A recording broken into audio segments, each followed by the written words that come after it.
Hey guys, Mangamatt here with the August manga update. It's a little late coming, I guess. So let's get started. Jojo's Bizarre Adventure, Volume 3. This is the third part of the Phantom Blood story arc, which is the first arc in Jojo, which concludes the epic battle with Jonathan Joestar and Dio Brando. That was actually pretty good, especially all the big fights at the end. It was pretty sick. You kind of see the full kind of transition that Araki goes through from the very first volume here, where he's very reserved and I guess he doesn't really know where he's going with the storyline, and to right here, especially at the end, where he knows kind of how he wants to do it, and then it's going to be from this into the next arc where he really hits his stride. So I know there's a lot of people that are big fans of the second arc, Battle Tendencies, that are really going to love that when it comes out.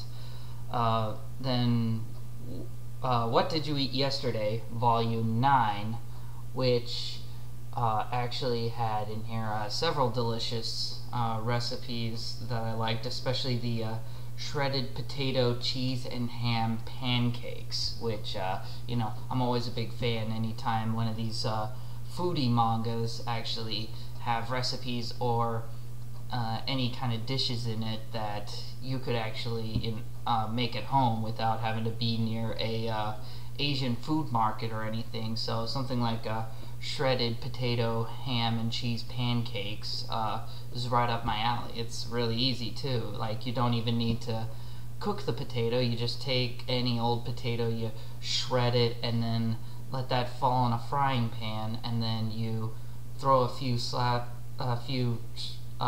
slices of ham on top of that, then some cheese, and then more potato on top of that, and then it all congeals and fries until it becomes basically, a potato pancake. I guess kind of like if you were cooking hash browns, except you've mixed the cheese and a ham into that to give it more of a defined shape. Really love that. Also, again, really love the ongoing dramas in here. There was actually a few more chapters devoted to these two characters, Tabuchi and Chinami, who just they seem like two kind of unrelated characters that I guess are being added in now. They're fine. I like them. Kind of odd.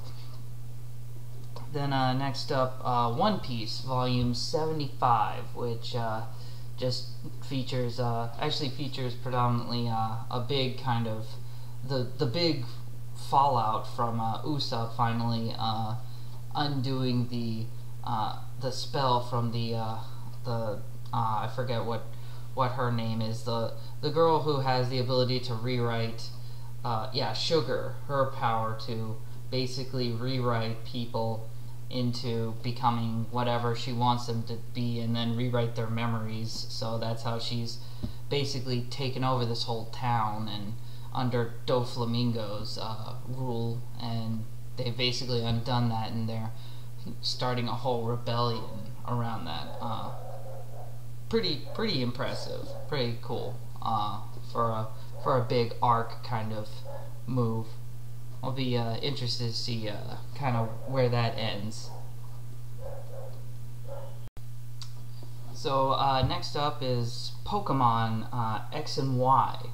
This is Volume 3 of the little editions here, which of course has more where they are, they're looking, and I guess they're discovering kind of how the mega evolutions work, and how of course it's only tied to one trainer, one Pokemon at a time, and especially it's kind of, I don't know, I don't really care for having all these extra characters like what's his name, Tinri, right here, and some of the other kids, because I was playing X and Y, I never felt like those kids really did much in there, and I never really cared for them anyway. And you know, it feels like kind of what they did with Black and White, where they felt like they had to add all these extra characters in there,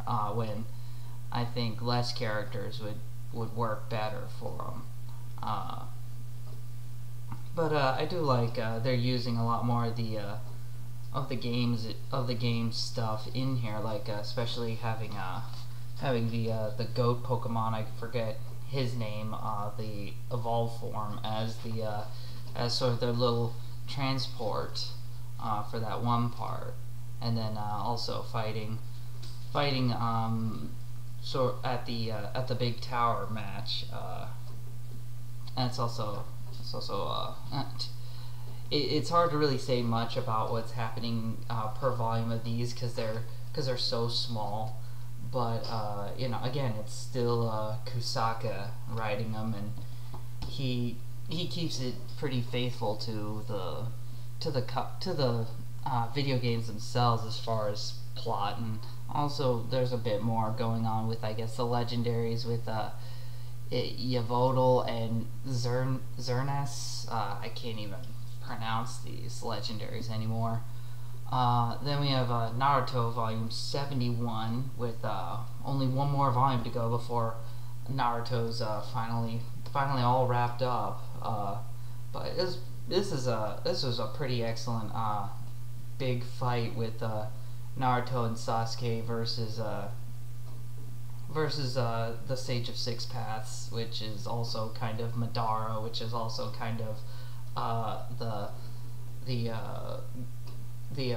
what's her name, Kaguya, all merged into one as a pretty big epic final boss for them. I really dig it a lot. I'll be interested to see kind of how the whole thing ends, actually. And then Assassination Classroom Volume 5, which sees the what is it? The conclusion of the big baseball match between Class F and Class A, which of course involves them using their assassination training to their fullest extent, realizing that they can't actually take on the baseball team with raw talent of any kind, and also finding out a few more interesting things about Kuro Sensei, including probably his most interesting weakness that they find out at the very end of this volume, that Kuro Sensei is actually very adverse to getting in the water, which is probably the biggest weakness they've found so far for Kuro Sensei. So that'll be interesting to see if they actually do anything with that later. So then, speaking of really great, here's some Gantz Volume 36, which probably tops for one of the worst reveals of a main storyline plot I think I've ever seen in anything at all. It's just, oh God, like the way they explain it and the way they go on about it, like Corona comes into this one room with this weird being that has has like sort of this humanoid body, and he's got like this kind of empty chest cavity and empty cranial cavity, and then like the more they talk to it, the more the heads sort of shift in shape, and then they talk with it, and of course they're basically shouting out exposition about what's been going on in the whole series proper, and it's like it's really like there's no good explanation. Oku, like he just doesn't, I don't know if he just doesn't care anymore, or if he just never had a good grasp on where his series was going at all. it really is kind of just, it's like watching a train wreck. Like, it's so bad, but it's like, there's only what, 2 more volumes to go. I gotta see where it all finally ends, because I want to have like that fully informed opinion. I don't want to like say, yeah, this is as bad as it can go, and then like find out that it got even worse, or it possibly even somehow redeemed itself a little in the prevailing volumes.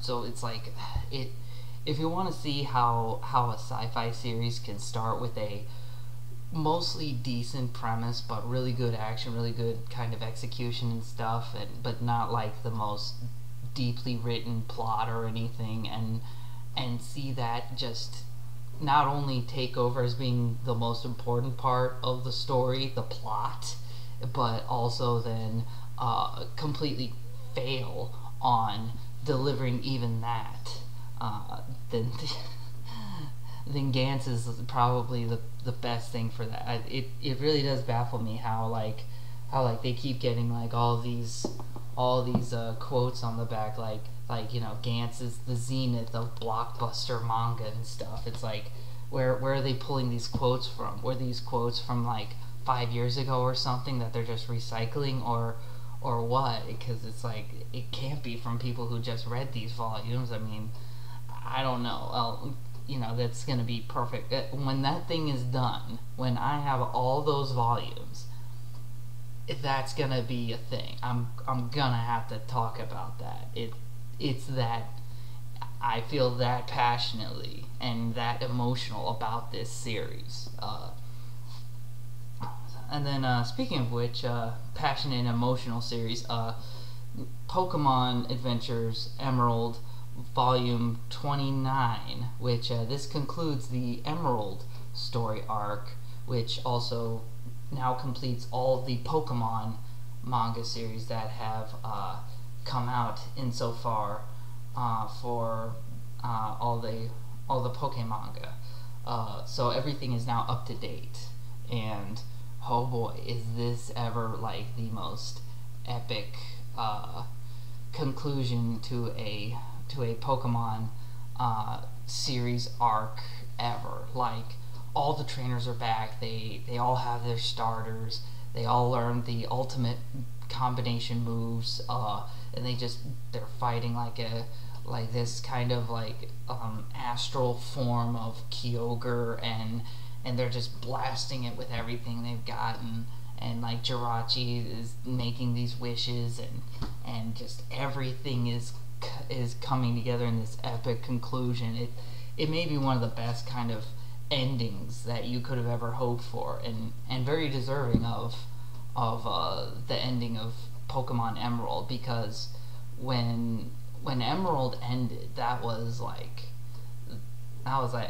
you had Pokemon Red and Blue, then you had Pokemon Gold and Silver, and then Pokemon Ruby and Sapphire, and those were like kind of like almost the trifecta. Like, they were the 3 parts of like this trilogy. And then you had Diamond, Pearl, and Sapphire, and Diamond, Pearl, and Platinum, and those were kind of their own things, and then after that they had Heart Gold and Soul Silver, which were basically retoolings and retweakings of the of Gold and Silver, of course, and then you had Black and White after that, which Black and White almost doesn't have any really strong ties to the previous stories, and then we have X and Y now, and then again another rehashing. So as far as like kind of a big conclusion, it's like that really felt like that was deserved for that series. It was pretty excellent. And then what do we have here? Case Closed Volume 55, which this was kind of like meh as far as storyline goes. It was pretty interesting to see kind of a flashback story of Jimmy Kudo when he was a little kid, like not turned into a kid with the mind of a high schooler, but like really an actual little kid, and solving a mystery. That was kind of fun. And then especially the one mystery in here about the guy who was murdered in a parking garage. The only problem, of course, with this story is, of course, part of the dying message is in another language, and it's German, but it's German, and it's a pun, or it plays off of a word of something that's read or heard a certain way in Japanese, and so then it's an English translation of that, and you know, it's basically it would have been basically impossible for any regular reader of Case Closed to have solved that mystery. So again, it suffers from you know, the same kind of ongoing problem it has when it wants to do those Japanese word pun kind of things, and to try and make it a little more difficult. And then, you know, if you're not familiar with the language, then it feels kind of like a cheat, because it's like you could have never solved that based on the clues presented, because you didn't understand that one thing. Then let's see. All right, next up we have when I got the like last update, when I was talking about Kia Asamiya and Silent Mobius, someone brought up you know, how Kia Asamiya also drew some X-Men comics, and I was like, I'm not really interested in getting those, because Asamiya didn't write those issues of X-Men. They were written by Chuck Austin, and I'm not really a huge fan of Chuck Austin's writing or anything, but it did remind me that there was in fact a Marvel series that was drawn by a manga artist. That was Tsutomu Nihei's Snikt series, which was sort of a standalone Wolverine title that lasted 5 issues long, and you know, I decided to pick it up. The trade of it, I can't find it for any kind of reasonable price. They charge way too much for something that I'm sure isn't any better or worse than getting the single issues anyway. But it is, you know, pretty standard Tsutomu Nihei artwork style in and of itself. You can see, like, there's the big sort of cyborg hybrid creature that's been around in both Blam and Biomega. You even get of course Wolverine interacting with some of the similarly looking characters in from those series. It's hard to really, you know, this whole area looks exactly like it's straight out of Blam, right there, with the structure and architecture right there. It's even more interesting to think that you know, this is directly in canon with the Blam and or the Biomega series. You know, because of course Noise is supposed to be a prequel to Blam, and then also Biomega is supposed to be also tied in with that series also. Knights of Sidonia,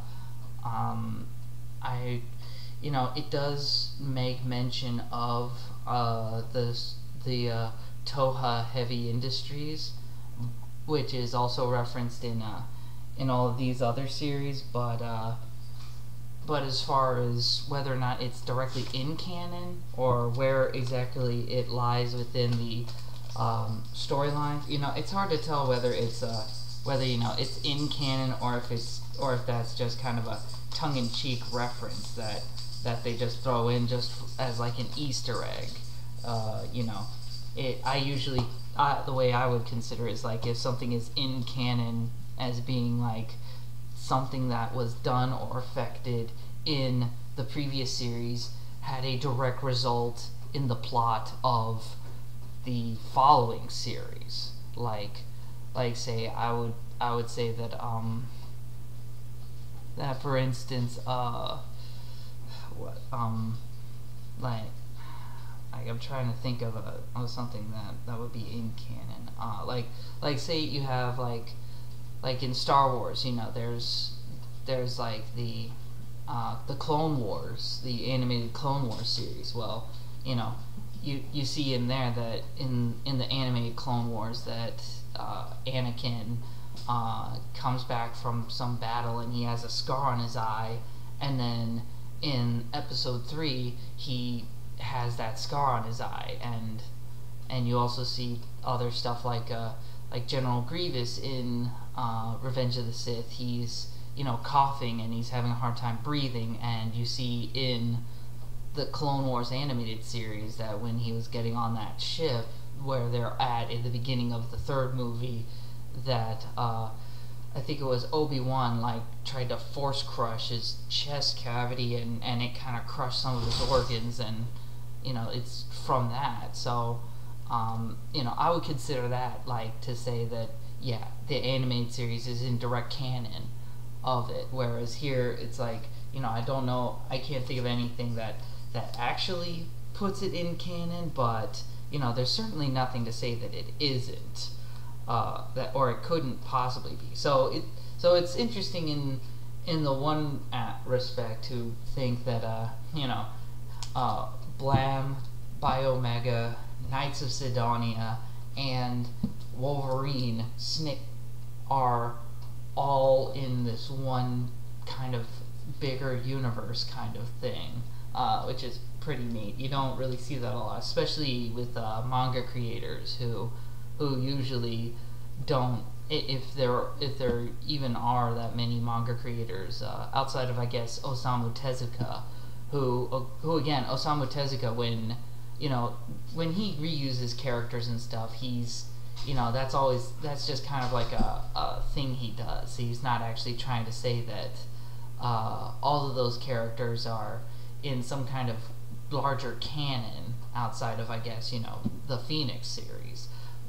You know, he does that as just kind of like a cameo sort of thing, as opposed to, again, in here where it's very possible it could be canon. So that's kind of fun to look at and think about. I definitely would recommend picking up Wolverine Snikt.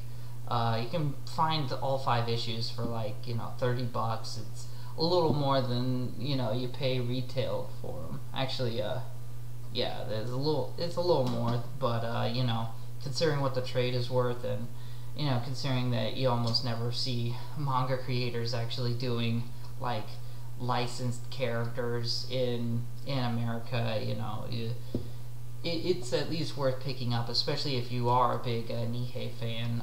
He didn't do the coloring on it, but it did look like the person who did actually do the coloring did a really good job with it. I liked it. It didn't feel out of place for the art style. You know, it still used a lot of muted colors, like the reds are used to make things look menacing, which fits in the theme of a lot of the stuff in it anyway. You know, it didn't have a lot of these weird colors or anything that looked real off or anything. And then last but not least, definitely, is Basara. This is right now, I've done volume 4 through 17 of Basara so far, and I can tell you without any hesitation or exaggeration that this is definitely one of those must-have, must-read manga series. It is absolutely that good. It's as good as anyone's ever said it is. Just the emotion, the kind of the big twists with the characters. Like, characters are constantly coming in and going out. Some of them are dying. Some of them are having these horrible, tragic things happen to them. The way the storyline goes, they jump all over the place, from like naval battles to battles on small islands to sort of covert missions to sabotage festivals, all in the name of liberating Japan from this tyrannical rule of this dictator, and then again this sprawling romance and relationship between Basara and Shuri, who are both absolutely in love with each other and love being around each other, but are at the same time unaware that they are bitter, hate-filled enemies of each other on the battlefield, because they're both essentially these sort of generals that, because they almost never see each other in the actual combat, they are unaware that the two are the same person to each other, and just you're waiting to see that culmination of when they discover that, you know, their bitter, hateful rivals are one and the same person that they also are head over heels in love with, and you're just wondering like how they're gonna react, or, you know, does love conquer everything, or how does it all play out?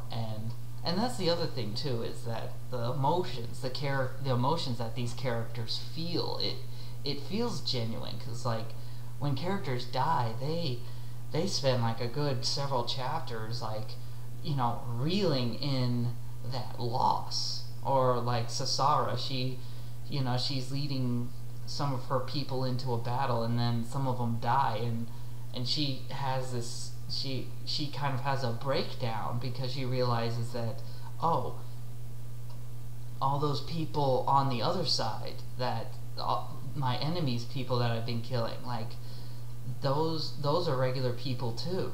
I'm killing regular people for my own, for me, and for this grander thing. And these people, like, you know, like it's okay for her to justify like killing you know, soldiers in combat, but then she realizes that all these soldiers in combat also have wives and relatives and children, and all of those people, she's destroying whole families. It's not even just people. She's killing an entire family unit when she's killing these soldiers, and she has to deal with that, and you know, it makes it feel more genuine and more real. Like, this is kind of how things would go on. Like, it's not just in like sort of in a lot of these samurai tales where, like, you know, the main bad guy, you know, he's always kind of a loner, and so the hero can come in and fight him, and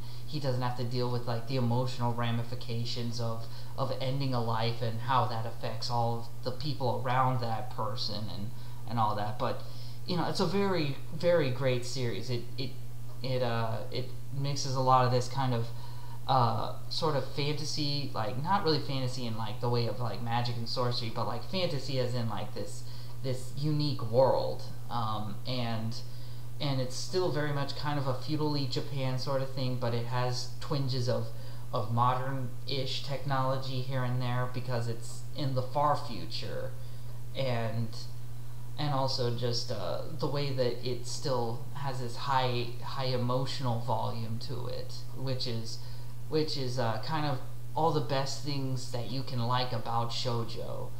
Whereas Banana Fish is shoujo, but very muted in how it ties to the genre. This is shoujo, and it knows just the right places to pull from that genre to really captivate and grab the audience's attention. You know, I really love it a lot. Thankfully that even though these volumes in print are hard to find, that it's readily available on Kindle for, you know, $6 a pop. So they're definitely affordable for anybody to pick up and read that really wants to.